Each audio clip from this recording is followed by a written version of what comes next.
Shalom, queridos, Deus abençoe a vida de vocês. Finalizando o estudo de Filipenses, capítulo 4, né? Paulo começa a expressar aí a saudade que ele está sentindo, né? Dizendo para os filipenses que ele é a alegria e a coroa dele, né? E pede mais uma vez que haja união, né? Que seja mantida uma união. E aí ele diz assim, peço para Evódia e também para Sintique que concordem entre si em união ao Senhor. Então provavelmente poderia ter um probleminha ali de desentendimento entre essas duas mulheres, tá?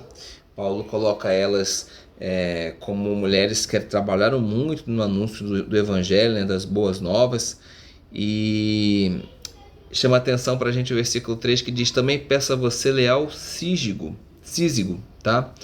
E aí Císigo em grego significa companheiro de julgo, tá? Então Císigo aqui não precisa ser necessariamente um nome próprio. Na minha Bíblia tá, por exemplo, como nome próprio, tá?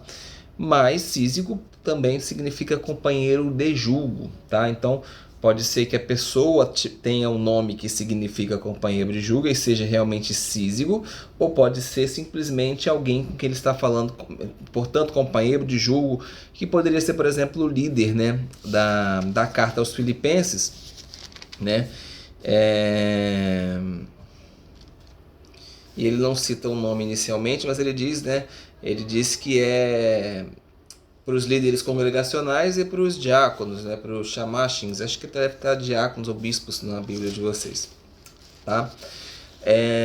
Bom, e cita também Clemente, tá?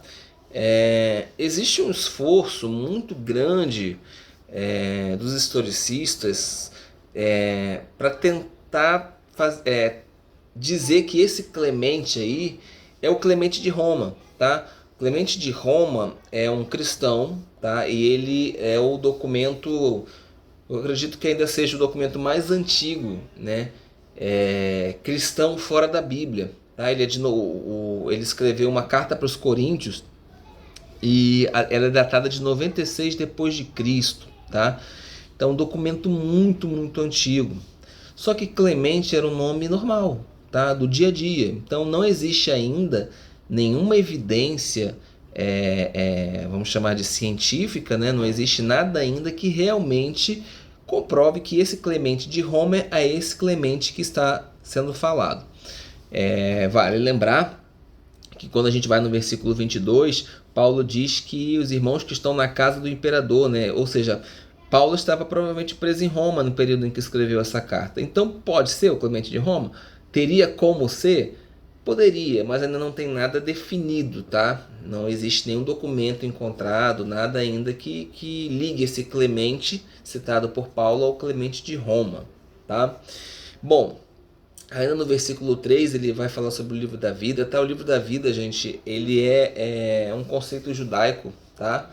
Muito, muito, muito antigo, tá bom? Ele é levado ali nos dias mais sagrados, então assim, você tem ali um período em que você entra no Rosh Hashanah, né? E aí no Yom Kippur você sela o seu nome no livro da vida.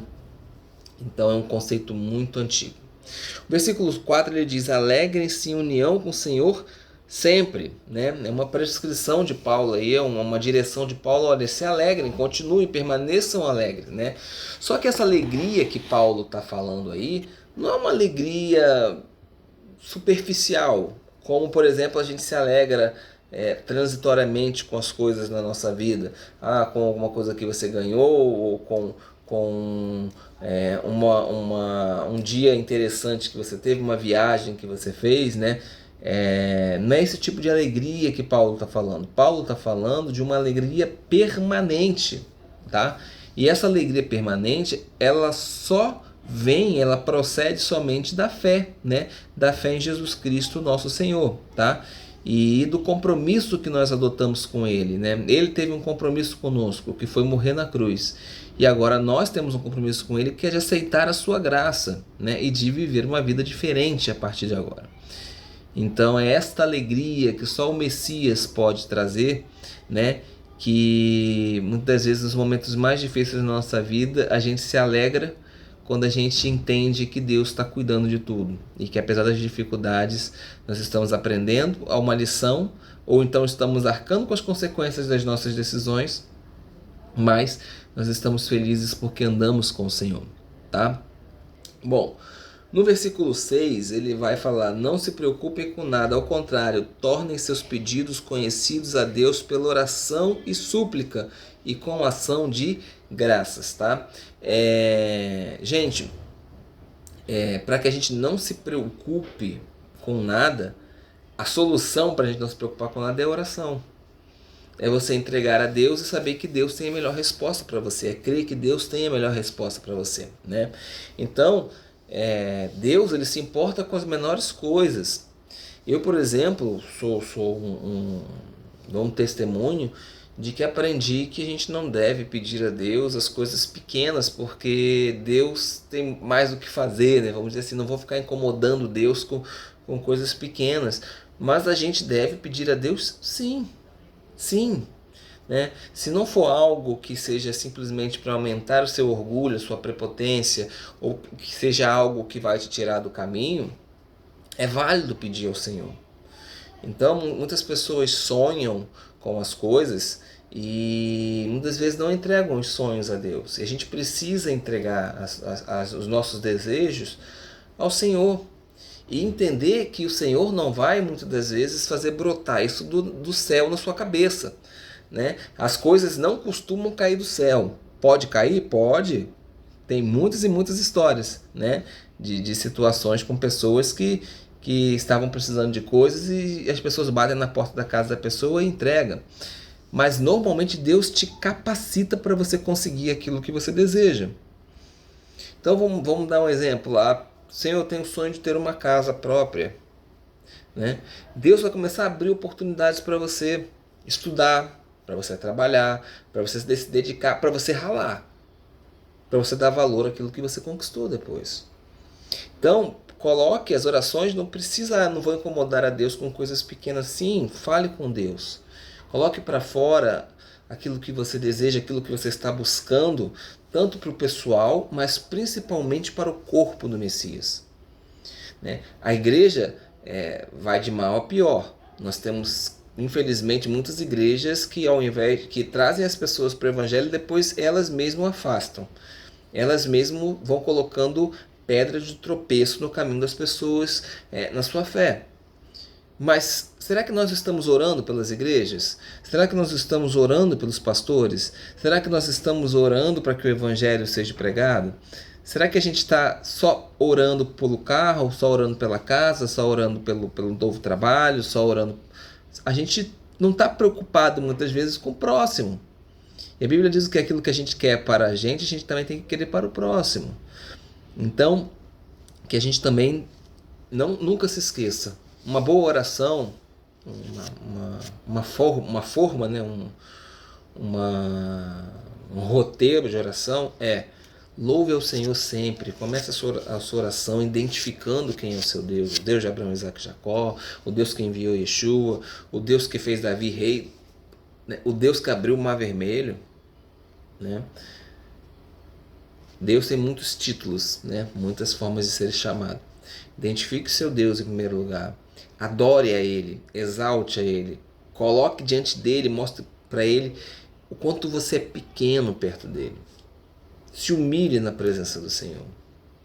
Ore pelas necessidades dos outros, ore pelas necessidades das pessoas da sua igreja, das pessoas dos irmãos em Cristo que estão em outros lugares, né? Se preocupe com aquilo que está acontecendo em Jerusalém, se preocupe com aquilo que está acontecendo na África, nos países do Oriente Médio, né? Estou dando assim vários exemplos, tá? Isso aí o Espírito vai te trazer à memória. E ore, depois peça ao Senhor aquilo que você precisa, mas também peça com humildade. Às vezes a gente quer as coisas, quer, e fica, Senhor, eu quero, Senhor, eu quero, Senhor, eu quero. Não, pergunta ao Senhor, Senhor, eu anseio por isso, mas se essa for a sua vontade, faça, mas se não for a sua vontade, não faça. Eu prefiro estar contigo não tendo nada, do que estar longe do Senhor tendo tudo. Então, que a gente possa aprender com essa lição, né? Bom, o versículo 8, nós vamos ler: por fim, irmãos, concentrem o pensamento do que é verdadeiro, nobre, correto, puro, amável, admirável, em alguma virtude ou em algo digno de louvor, e continuem praticando o que aprenderam e receberam de mim, ou que ouviram e me viram fazer. Então Deus, que concede Shalom, estará com vocês, tá? O que o objetivo, gente, não é você tirar a cabeça do mundo, não, tá? O mundo é perverso? O mundo é perverso. O mundo é maligno? O mundo é maligno. Mas para que você consiga manter a sanidade mental no meio desse mundo maluco, você tem que atentar para as coisas de Deus. Então, esse versículo, ele diz isso para a gente. Olha, concentre naquilo que é verdadeiro, naquilo que é nobre, naquilo que é correto, naquilo que é justo. Concentre-se nisso. Esqueça se seu irmão está fazendo diferente. Ah, ele está fazendo isso, está se dando bem. Eu acho que não. Parece que sim. Na visão do mundo, parece, mas na visão do reino, não. Na visão do reino, ele está se enterrando vivo. Então se concentre nas coisas que Deus pede para fazer. Deem mais atenção à palavra, deem mais atenção àquilo que está escrito. Aquilo que está escrito não é para você ler, ficar maravilhado e depois esquecer, não. É para você guardar no seu coração. É para você fazer. É para você transformar a sua vida no entendimento da sua mente, na renovação da sua mente. Então que a gente possa dar atenção a isso. Nós não precisamos sair deste mundo, nós temos que brilhar nesse mundo e fazer a diferença. Nós temos que ser diferentes de todas as pessoas. Bom, quando eu vou para o versículo 11, não estou dizendo isso para lhe chamar a atenção, para qualquer necessidade minha, pois aprendi a me contentar independente das circunstâncias. Sei o que é passar necessidade e sei o que é ter mais que o suficiente. Em tudo e de todas as formas aprendi o segredo de estar alimentado, com fome, ter abundância ou passar necessidade. Posso todas as coisas naquele que me dá poder, eu posso todas as coisas naquele que me fortalece, né? que é a versão. Tá?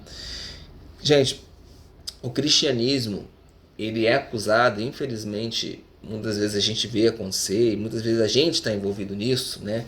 A gente tem que... muito fácil apontar o dedo para os outros. Quando eu falo que eu estou apontando o dedo para mim mesmo, tá? A maioria das vezes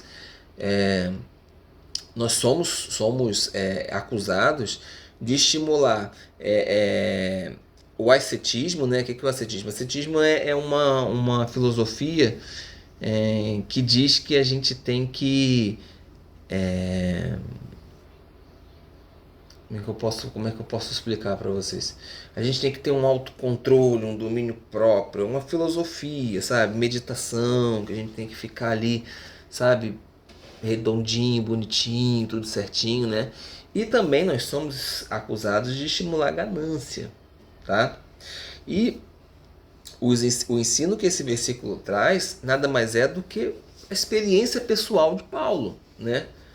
Ou seja, o que ele está querendo te dizer aqui? Olha, quando eu estou com o Messias, eu tenho poder tanto para enfrentar os momentos difíceis, quanto os momentos de fartura, né?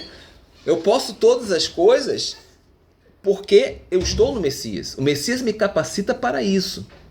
Então, eu já tive momentos difíceis, muito difíceis, já tive momentos de alegria, já tive momentos de escassez, já tive momentos de fartura. Graças a Deus o Senhor não tem deixado faltar nada na minha casa, louvado seja o nome dele. Mas nós temos que entender que a vida nos dá experiências. Só que essas experiências vividas quando sou somente eu enfrentando o problema, é uma coisa.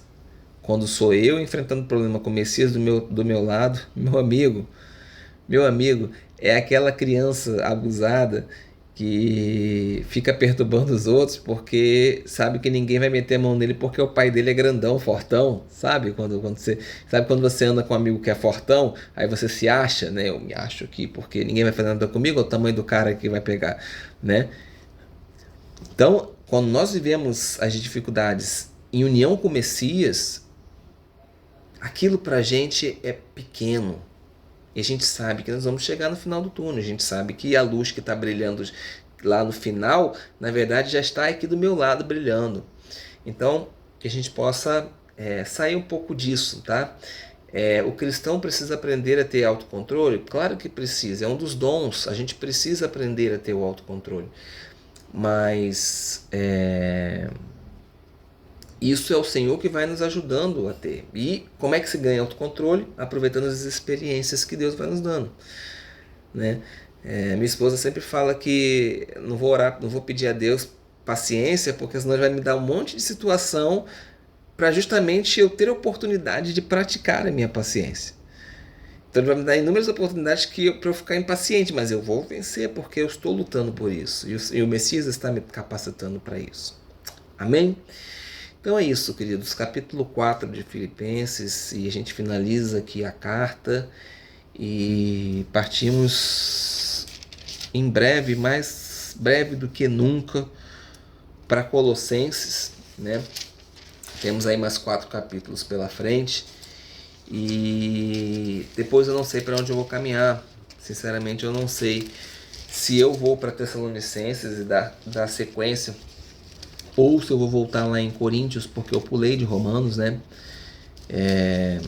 Eu deveria ter pego 1 Coríntios, 2 Coríntios, né? E ido para Gálatas. Só que eu pulei 1 e 2 Coríntios e fui direto para Gálatas, né? Agora estou fazendo Filipenses, Colossenses é o próximo. Nós já estudamos Tito, já estudamos as cartas de Pedro, as cartas de João, né?